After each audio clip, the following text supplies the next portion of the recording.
Hello aspirants, welcome to our channel Way to Get Hope. நம்ம இன்னைக்கு February 27 current affairs பார்க்க போகிறோம். First question, இந்தியாவின் மிக நீளமான கேபிள் தொங்கு பாலம் எங்கு அமைந்துள்ளது? ஆப்ஷன் பார்க்கலாம். கொல்கத்தா, மும்பை, பூனே, குஜராத். இதற்கான ஆன்சர் குஜராத். 2.5 கிலோமீட்டர் நீளமுள்ள இந்த பாலத்தை நம்ம பிரதமர் மோடி அவர்கள் திறந்து வச்சிருக்காங்க. இதுதான் இந்தியாவிலே மிக நீளமான கேபிள் தொங்கு பாலம். எதையும் இது இணைக்குதுன்னா, குஜராத்தில் இருக்கக்கூடிய ஓக்கா நிலப்பரப்பையும் பேட் துவாரகா தீவையும் இணைக்கக்கூடியது தான் இந்த பாலம். இது எவ்வளோ கிலோமீட்டர் நீளம்னா 2.5 கிலோமீட்டர் நீளம் உள்ளது இந்த சுதர்சன் சேது. இதுக்கு முன்னாடி இது பேர் என்ன இருந்ததுன்னா சிக்னேச்சர் பாலம்னு இருந்தது, சிக்னேச்சர் பிரிட்ஜ். அதை சுதர்சன் சேது பாலம் அப்படின்னு மாற்றியாச்சு. எவ்வளோ கோடி செலவாச்சு இந்த பாலத்தை கட்டினா? 980 கோடி செலவாயிருக்கு. இதுக்கு எப்போ அடிக்கல் நாட்டினாங்கன்னா 2017 நம்ம பிரதமர் மோடி அவர்கள் அக்டோபர் மாதத்தில் இந்த பாலத்திற்கு அடிக்கல் நாட்டினார். இந்த பாலத்தில் 4 வழி பாலத்தில் இருபுறமும் 2.50 மீட்டர் அகல நடப்பாதைகள் உள்ளன. அப்பர் போர்ஷன் ஆஃப் நடைபாதையோட மேல் பகுதியில் சோலார் பேனல்கள் நிறுவப்பட்டிருக்காங்க. இங்கே தான் துவாரகதீஷ் டெம்பிள், லார்ட் கிருஷ்ணா டெம்பிள் இந்த பாலத்துக்கு மேலே தான் இருக்குது. நெக்ஸ்ட் கொஸ்டின், உலகின் மிகச்சிறிய சலவை இயந்திரத்தை வாஷிங் மிஷினை கண்டுபிடித்துள்ள சாய் திருமாலநீதி எந்த மாநிலத்தை சார்ந்தவர்? ஆப்ஷன் பார்க்கலாம். ஆந்திரா, தமிழ்நாடு, கர்நாடகா, மும்பை. இதற்கான ஆன்சர் ஆந்திரா. ஆந்திர பிரதேசத்தை சேர்ந்த சாய் திருமாலநீதி 37x41x43 மில்லிமீட்டர் மற்றும் 33 கிராம் எடை கொண்ட உலகத்திலே மிக சிறிய வாஷிங் மிஷினை வடிவமைத்துள்ளார். அதனால் இவங்களுக்கு கின்னஸ் சாதனை கொடுத்துருக்காங்க. அவரது உருவாக்கம் மற்ற மினி கூறுகளுடன் 5 கிராம் டிசி மோட்டார் கொண்டுள்ளது. இதற்கு முன்னாடி மிக சிறிய ஏர் கூலரை உருவாக்கிய இவர் இந்தியா புக் ஆஃப் ரெக்கார்ட்ஸில் அங்கீகாரம் பெற்றுள்ளார். நெக்ஸ்ட் கொஸ்டின், இன்டர்நேஷனல் லேபர் ஆர்கனைசேஷனை அங்கீகரித்த முதல் ஆசிய நாடு எது? ஆப்ஷன் பார்க்கலாம். India, America, Philippines, south Africa. இதற்கான ஆன்சர் பிலிப்பைன்ஸ். பணியிட வன்முறை மற்றும் துன்புறுத்தலுக்கு முற்றுப்புள்ளி வைக்கும் மாநாட்டை அங்கீகரித்த முதல் ஆசிய நாடு எதுனா பிலிப்பைன்ஸ்.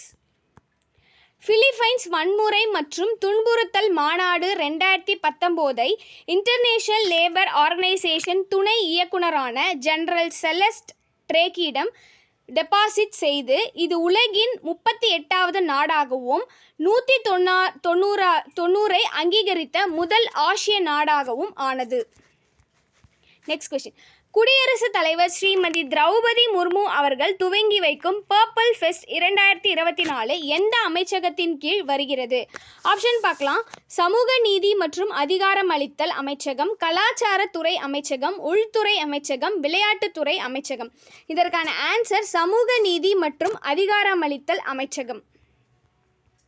2024 ஜனவரி 8லேருந்து 13 வரைக்கும் கோவாவில் இந்த பர்பிள் ஃபெஸ்டிவல் நடந்துச்சு. எதுக்காகனா சர்வதேச ஊதா விழா வெற்றிக்கு பிறகு இப்போ சமூக நீதி மற்றும் அதிகாரமளித்தல் அமைச்சகத்தின் கீழே உள்ள மாற்றுத்திறனாளிகளுக்கான அதிகாரமளிக்கும்காக இந்த ஊதா விழா நடக்க போகுது இந்த பிப்ரவரி மாதத்தில். இது ஒரு நாள் முழுவதும் பர்பிள் ஃபெஸ்ட் நிகழ்ச்சியை நடத்துகிறது. பிப்ரவரி 26, 2024 அன்று ராஷ்டிரபதி பவனில் உள்ள அம்ரித் உத்யானில் இந்திய ஜனாதிபதி ஸ்ரீமதி திரௌபதி முர்மு அவர்கள் இந்த விழாவை துவக்கி வைக்கிறார். இதற்கான நோடல் ஏஜென்சி யார்னா Deendayal Upadhyaya national institute for persons with physical disabilities. இந்த டிசேபிலிட்டியாக இருக்க மக்களை ஊக்கப்படுத்துறதுக்காக தான் இந்த பர்ப் ஃபெஸ்டிவல் நடக்குது. இந்த ஈவெண்ட்டில் என்னென்ன இருக்குன்னா stall, purple cave, sports, live experiences and tours of the Rashtrapati Bhavan museum to highlight and promote accessibility and inclusion. எல்லாரையும் இணைந்து அவங்களையும் மோட்டிவேட் பண்ணுறதுக்காக தான் இந்த ஃபெஸ்டிவல் கண்டக்ட் பண்ணுறாங்க. The fest offers a platform for insights into creating a more inclusive society touching on various disabilities. Next question. இந்திய ராணுவம் மற்றும் ஜப்பான் ராணுவம் இடையேயான டேஷ் ராணுவ பயிற்சியின் 5வது பதிப்பு ராஜஸ்தானில் தொடங்கியது. ஆப்ஷன் பார்க்கலாம். எக்குவேரின், கருடா சக்தி, இந்திரா, தர்ம கார்டியன். இதற்கான ஆன்சர் தர்ம கார்டியன். இந்திய ராணுவம் மற்றும் ஜப்பான் தரை தற்காப்பு படைக்கு இடையேயான தர்மா கார்டியன் என்ற ராணுவ பயிற்சியின் 5வது பதிப்பு ராஜஸ்தானில் தொடங்குது. இந்த எக்ஸசைஸ் வந்து இந்த ஜாயிண்ட் மிலிட்ரி எக்ஸசைஸ் வந்து வருஷம் நடக்கக்கூடிய ஒரு எக்ஸசைஸ். ஆல்டர்னேட்டிவாக நடக்கும். ஒரு வருஷம் இந்தியானா நெக்ஸ்ட் வருஷம் ஜப்பானில் நடக்கும். இது என்னைக்கு நடக்க போகுதுன்னா மார்ச் 9ஆம் தேதி நடக்க போகுது. எங்கன்னா ராஜஸ்தானில் இருக்கக்கூடிய மகாஜன் ஃபீல்ட் ஃபயரிங் ரேஞ்சில் தான் இந்த பயிற்சியானது நடக்க போகுது. இது இராணுவ ஒத்துழைப்பை வலுப்படுத்துவதை நோக்கமாக கொண்டுள்ளது. பயிற்சியில தந்திரோபாய பயிற்சிகள் மற்றும் சிறப்பு ஆயுத திறன்கள் ஆகியவை அடங்கும். மேலும் இந்தியாவின் பாதுகாப்பு கண்டுபிடிப்புகளை வெளிப்படுத்துகிறது. டோக்யாஷி யுச்சி உட்பட உயர்மட்ட அதிகாரிகள் போர் ஆர்ப்பாட்டங்களுக்கு சாட்சியாக இருப்பார்கள். Next question. Solar energy corporation of India SCCI solar energy corporation of India இந்தியாவின் மிகப்பெரிய பேட்டரி ஆற்றல் சேமிப்பு அமைப்பை எங்கு செயல்படுத்தியுள்ளது? ஆப்ஷன் பார்க்கலாம். சத்தீஸ்கர், அகமதாபாத், ராஜ்நந்தன், குஜராத். இதற்கான ஆன்சர் ராஜ்நந்த்கவுன். ராஜ்நந்த்கானில் உள்ள சோலார் கார்ப்பரேஷன் ஆஃப் இந்தியா இன் புதிய திட்டம் 152.325 மெகாவாட் திறன் கொண்ட இந்தியாவின் மிகப்பெரிய திட்டமாகும். இந்த solar energy corporation of India limited இது மேம்பட்ட செயல்திறனுக்காக மேம்பட்ட இருமுக தொகுதிகளை கொண்டுள்ளது. இந்த திட்டமானது 451 ஏக்கர் நிலத்தை நிலையான பயன்பாட்டு ஒப்பந்தத்தின் மூலம் பயன்படுத்துகிறது. இதற்கு யார் ஃபினான்ஷியலாக ஹெல்ப் பண்ணுறாங்கன்னா உலக வங்கி, வேர்ல்ட் பேங்க் மற்றும் சுத்தமான தொழில்நுட்பம் கிளீன் டெக்னாலஜி மூலமாக இதுக்கு நிதி அளிக்கப்படுகிறது. இந்த முயற்சியானது கார்பன் டை ஆக்சைடு வெளியேற்றத்தில் குறிப்பிடத்தக்க குறைப்புகளுடன் புதுப்பிக்கத்தக்க திட்டங்களுக்கான சாத்தியமான மாதிரியை காட்டுகிறது. Battery energy storage system BESS battery energy storage system.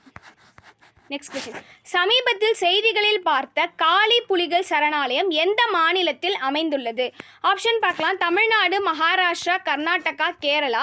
இதற்கான ஆன்சர் கர்நாடகா. சமீபத்தில் மைசூர் உயிரியல் பூங்காவில் இருந்த 40 புள்ளி மான்களை வந்து காளி புலிகள் காப்பகத்திற்கு டிரான்ஸ்லேட் பண்ணியிருக்காங்க. பனசோலி மலைத்தொடருக்கு இடமாற்றம் செய்யப்பட்டுள்ளது.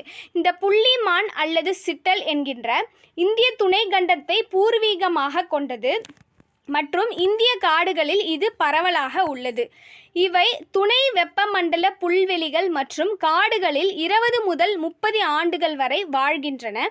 35 அங்குல உயரம் கொண்டுள்ளது. 187 பவுண்டுகளுக்கான எடை கொண்டவை. ஆண் மான்களுக்கு மட்டும் கொம்பு உள்ளது.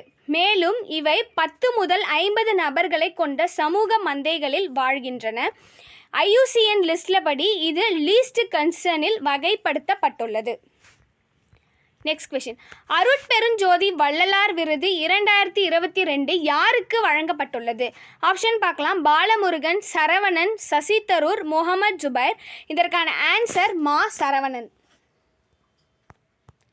வள்ளலார் ஆய்வாளரான திண்ணை மா சரவணன் அவர்களுக்கு அருட்பா, மருட்பா, நவீன நோக்கில் வள்ளலார், வாழையடி வாழையென போன்ற நூல்களை எழுதியுள்ளார். அதற்காக தான் இவருக்கு அருட்பெருஞ்சோதி வள்ளலார் விருதானது 2022 வழங்கப்பட்டுள்ளது. Next question. கடல் நீரை குடிநீராக்கும் நிலையத்தினை தமிழக முதலமைச்சர் எங்கு திறந்து வைத்துள்ளார்? ஆப்ஷன் பார்க்கலாம். பட்டினப்பாக்கம், நெய்வேலி, நெய்மேலி, கடலூர். இதற்கான ஆன்சர் நெய்மேலி. 1516 கோடி செலவில் சென்னை மக்களின் குடிநீர் தேவைக்காக கடல் நீரை குடிநீராக்கும் நிலையமானது திறந்து வைக்கப்பட்டுள்ளது. எங்கன்னா செங்கல்பட்டில் இருக்கக்கூடிய நெய்மேலி என்னும் இடத்துல. இந்த வீடியோ பிடிச்சிருந்தால் லைக் பண்ணுங்கள், சப்ஸ்கிரைப் பண்ணுங்கள். தேங்க்யூ ஃபார் வாட்சிங்.